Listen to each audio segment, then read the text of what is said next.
આજે બીજું નોરતું માં બ્રહ્મચારિણીની પૂજા જાણો પૂજા વિધિ અને મંત્રો શારદીય નવરાત્રિના બીજા દિવસે માતા બ્રહ્મચારિણીની પૂજા કરવાની પરંપરા છે।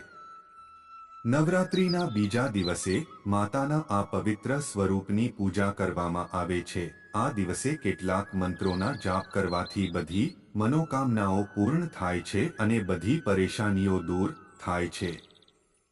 ચાલો જાણીએ કેટલાક મંત્રો વિશે।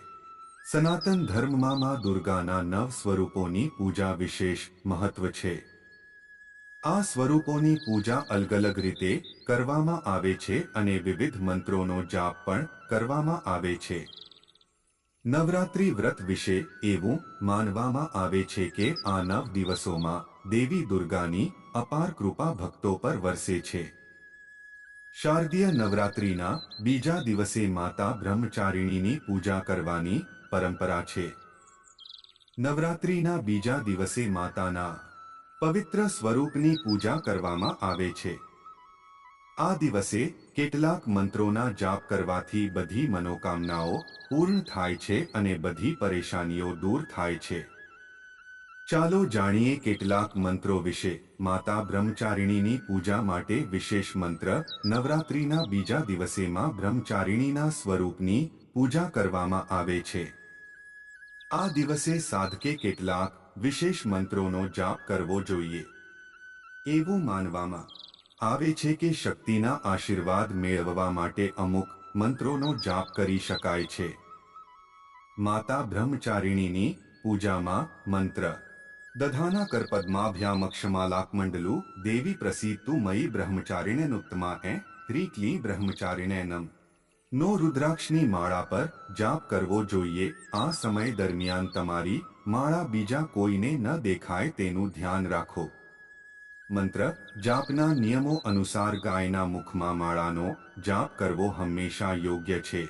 માં બ્રહ્મચારિણીનો પૂજા મંત્ર શ્રી શ્રી અંબિકાય નમ। માં બ્રહ્મચારિણીને શું અર્પણ કરવું? માં બ્રહ્મચારિણીને સાકર અતિ પ્રિય છે।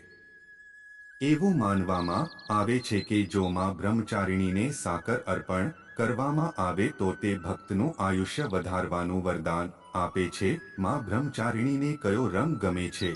માં બ્રહ્મચારિણી સફેદ વસ્ત્રો પહેરે છે પરંતુ તેમનો પ્રિય રંગ લાલ છે। વટ વૃક્ષનું ફૂલ માતાને ખૂબ જ પ્રિય છે। અગત્યની સૂચના અહીં આપેલી માહિતી માત્ર માન્યતાઓ અને જાણકારીઓ પર આધારિત છે અને ઇન્ટરનેટ અને ન્યૂઝપેપરના માધ્યમથી લેવામાં આવી છે। અત્રે એ ઉલ્લેખ કરવો જરૂરી છે કે અમારી ચેનલ કોઈ પણ પ્રકારની માન્યતા અથવા જાણકારીને સમર્થન કરતા નથી।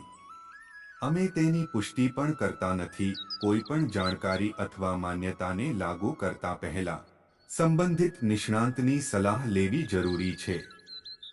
અને તમે જે વિડિયો જુઓ છો તે હિન્દુ પૌરાણિક કથાઓ પ્રાચીન હિન્દુ ગ્રંથો અને લોકવાર્તાઓથી પ્રેરિત છે। આ વિડિયો હજારો વર્ષ જૂના માનવામાં આવતા ધાર્મિક ગ્રંથો પર આધારિત છે।